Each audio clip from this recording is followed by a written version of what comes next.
Hey, what's up guys? Welcome to this very special episode because I'm here traveling with ShawneyDepp, a local Wait, not just ShawneyDepp, the one and only ShawneyDepp. ShawneyDepp, okay? Yeah, so ShawneyDepp is a travel YouTuber based in Singapore. He's been around the world and I thought it would be cool to show you guys what he brings along on his travels, all his camera equipment, and also tell you guys what I bring along when I'm tagging along with him for these trips. So yeah, I mean, tell us about your equipment and what's, essential, why you bring it around. Alright, so this is my main camera setup, the Sony a7S III. This camera, I mean, it is my main workhorse. It is great for video, it's good for low light, so for travel, the lighting situation is always changing, right? So definitely need something very versatile that can handle any lighting situation, and of course the flip screen, always useful for yourself when you vlog, which he doesn't have. Yeah, I don't have a flip screen, unfortunately. Yeah, we need to get a camera with a flip screen, right? It's so useful, I've seen it through this trip, it's so useful. Yes, not just for vlogging, but just filming yourself or, weird angles. A flip screen is a must. Yes, oh my gosh, yes. Yeah, must, okay? The lens that I'm using right now over here is my main workhorse lens. It's the 1635 G Master from Sony. So this is like an ultra wide angle lens that can capture ultra wide shots for vlogging or wide stuff, or if I want to do some close-ups with this lens, I can do that as well. So super versatile. Nice. All right, and then on top over here is the shotgun mic that I record for most of my audio. So this is the Rode VideoMic NTG. Is that the newest one? Yes. Wow. Yeah, newest one. So the quality is great on this one and it powers on by itself. Oh, that's always the important thing. Yes. Like, I don't know how we survived last time without microphones that turn on automatically. Yeah. Like, you just lose all your audio if you forget. Yes, so yeah, quality is pretty good on this shotgun mic. So this is my main setup that I use, I would say 70% of the time. Nice. Yeah. All right, then next up, let's go over the lens first, man. So this is my, I would say my pretty lens, my aesthetic lens. This is the 50mm f1.4 Sony Zeiss. So this one I use to take like portrait shots for video or photography. I always use this lens, which is quite heavy, but f1.4. f1.4. But I mean, okay, so these lenses are pretty specific and it's heavy, but how often would you say in the percentage, how often do you use it? Maybe 20%. It really depends on where I am. Or if I'm able to capture like, say, some portrait shots either of myself or with friends, or depends on location. So it really depends. But this is a bit of a specialty lens for me because I don't use it that often because I can't film. It's hard to film myself with this. I have to set up the tripod and then film myself from far. So this is like my bokeh lens. If I want some bokeh shots, this is the lens to go. I mean, that's really good because I've seen the shots from that camera. It's super amazing. Yes, it might be a bit heavy to bring around such a specialty lens, but when you use it, like, oh my gosh. It helps with the storytelling. So not just always wide angle. This one really helps in just to elevate the story a little bit better and not just always just vlogs. Magical moments. Just not vlog style. Magical moments like that. So awesome. This is a 50mm f1.4, and then this is my zoom telephoto lens that I have. It's the 7200 f4 from Sony. So this is like a medium, I would say. Why f4 leh? Why not f2.8? Because it's lighter. Really? So, the f4 version is a lot lighter. This is about 800 grams. So that's why I chose the f4 because I don't really use this lens a lot unless I want to shoot like people shots or I want to shoot wildlife, which is not the best lens for wildlife. But if you really want to, like, this is very versatile. You shoot people, you want to be a sniper, you shoot strangers or whatnot without intruding into their space, without them noticing you. This lens is a good starter lens. It's very light and pretty affordable.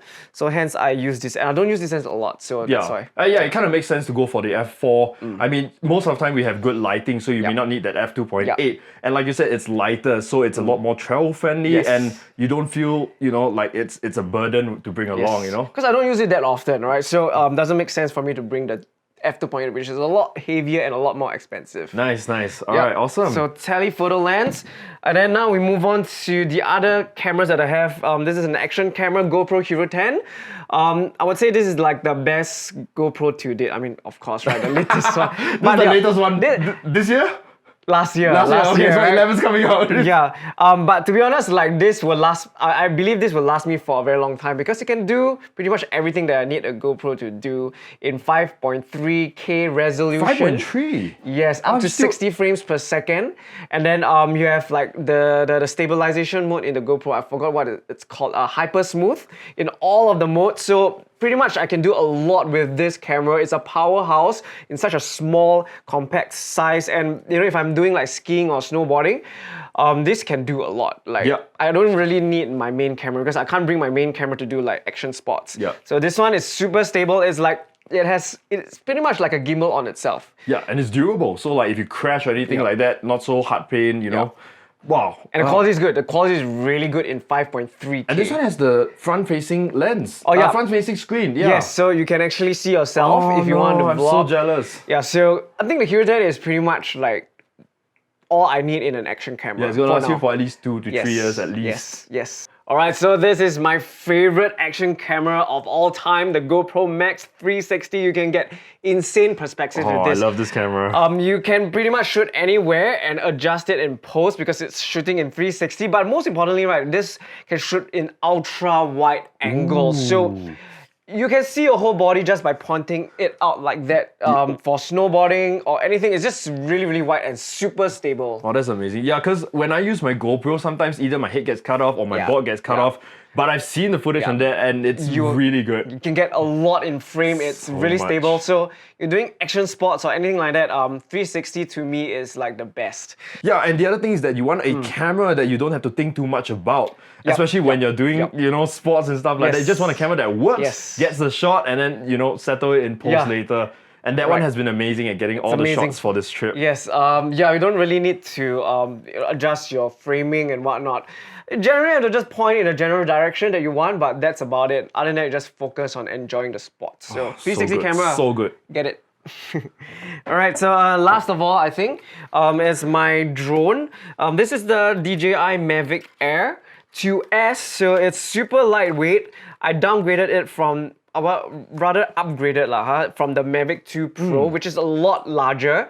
The Mavic 2 Pro can fly a lot faster, but I decided to just downgrade to a smaller drone because I just prefer the lightweight travel. You know, I'm carrying a lot of gear with it, as you can see. So it is pretty heavy. So for me, the Mavic 2S does a great job, has great image quality, and has a lot of the new technologies that DJI has for a drone. So to me, it works perfect. I just bought it, so I haven't really tested it out, but it's a great drone in such a small package, and it's perfect for travel. Yeah, and I think like when we travel, sometimes there are certain countries that might have a lot of rules about drones. But you know, just bringing it along. I mean, you know, you never know the chances of getting some really epic shots. Yes. So a drone, you know, bring it first. Just when you travel, a drone always adds to it gives a whole new perspective. Like perspective is one, but it gives context to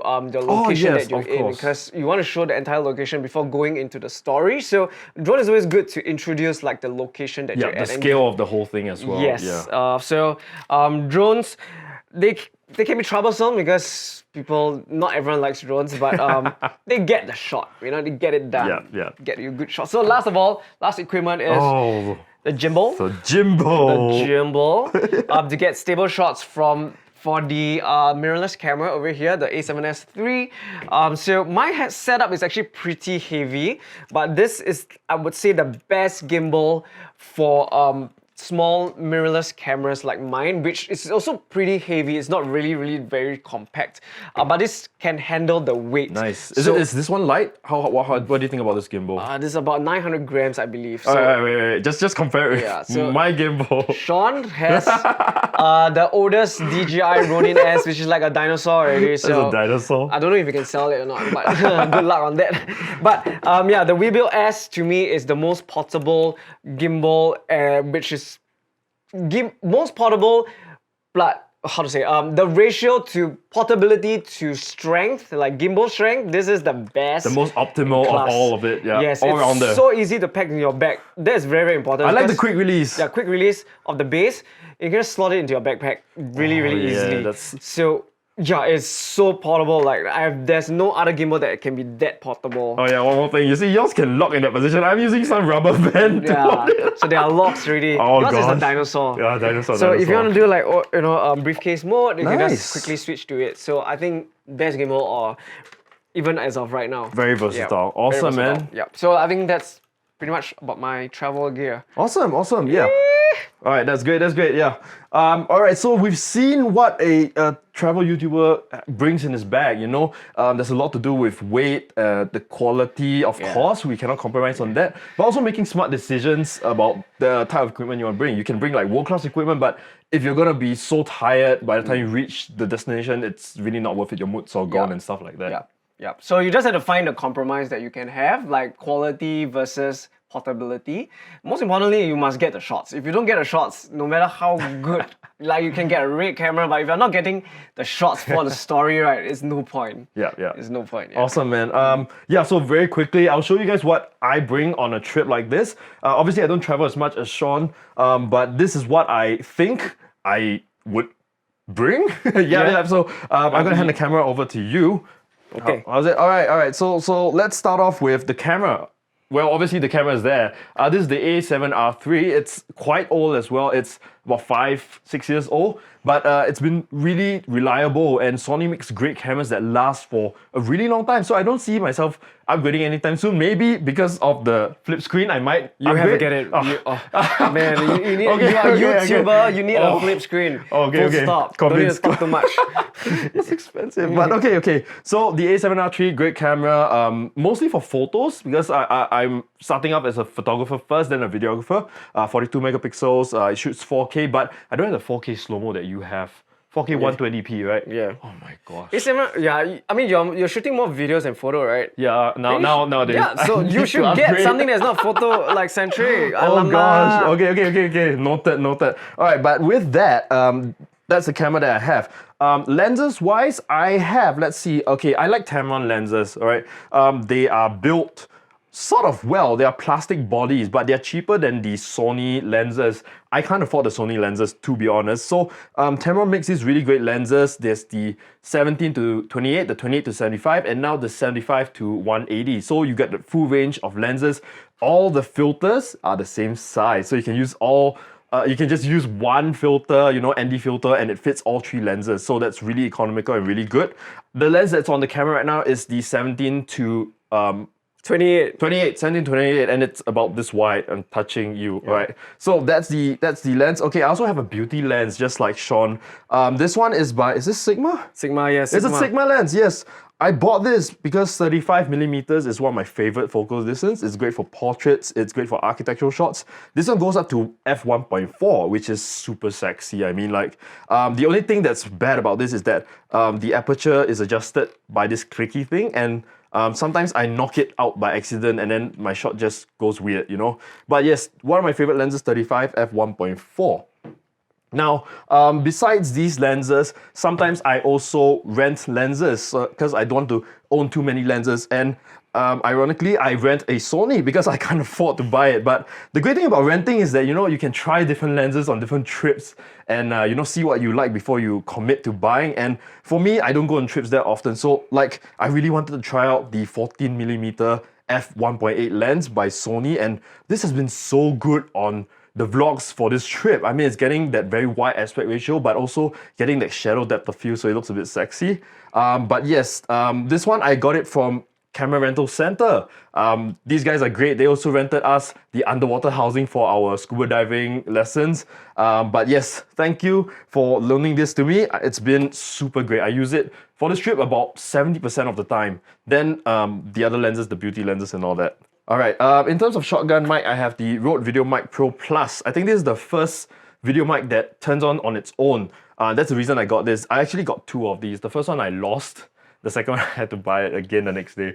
These were about $200-300, so it's pretty expensive, but it's very reliable. It's lasted me for a really long time, and all around I think it's my favorite mic. Although the one stupid thing is that the hot shoe never stays on the camera. If you guys own any Rode mics, I think you also have this. Oh yeah, man. Mine is also on the hot shoe. The screws, it's horrible. Rode. You gotta fix your hot shoe, man. Yeah, It's what's wrong with you guys? horrible. It just keeps dropping Yeah, off. it's Both so mics, two annoying. different models, and it just comes Yeah. off the mic. Yeah. I don't know why. But this one, I would say it's pretty heavy. It's big. huge, It it's takes very up big. a lot of space. I think slightly bigger Slightly than the bigger, yeah. NTG. So yeah, that's one thing you have to take. Yeah, but I don't want to buy another mic. This still works. All right. So since we're on cameras, I also have a GoPro, but this one is the GoPro 7. Like I said, I don't travel as much as Shawn, so I have not upgraded this. But that's a good thing about GoPros. It like lasts for so long that when you invest in one of their cameras, you are sure to have it for the next few years, 3 to 4 years, and they still work really great. I'm gonna put some shots of this GoPro 7 maybe next to the GoPro 10, and maybe you can see the quality difference. But it shouldn't be too far apart. Maybe he just has a higher quality, more stabilization. But this works for me as someone who travels once in a while. Yeah, really great. Also great for getting like weird angles if you can't put your big camera there. All right. Okay, lastly, I have this dinosaur of a gimbal. Don't need to talk about it lah. Like I haven't used it on this trip. I don't know why I'm showing you guys, but it's so huge, heavy, bulky, difficult to balance. The plate that has to go on here, you know, the camera mounting plate, I kind of have to hammer it now to get it off, which is really annoying because I don't know, something is broken here. Okay, you know what? No point already. No point already lah. Just But I mean, try to sell if you can. it's an ode to you know, Ronin, the first ever gimbal. Yeah, it is the commercial first, gimbal. one-handed gimbal, I Yeah, believe. yeah. So during its time, it was definitely like impressive. Oh, yeah, and fun fact, I got I think the second piece in Singapore because I ordered it really early from Cathay Photos, so like this is really a dinosaur. But yes, I think that's all I actually bring. I don't have a drone. You know, I don't need a drone because I film at home and stuff like that. Really? You Yeah, don't need a I don't. No, yeah, you bring me on more trips maybe. But yes, so that's it for this video. I hope you guys have enjoyed it. It's I think it's really eye-opening to see what's in the camera bag of a travel YouTuber, and versus a typical YouTuber. Tech, it's a bit different. So this is a comparison for you guys as well. But once again, thank you guys for watching. Hope you guys have enjoyed this. Remember to like, share, and subscribe, and I'll catch you guys in the next one. Take care. Peace.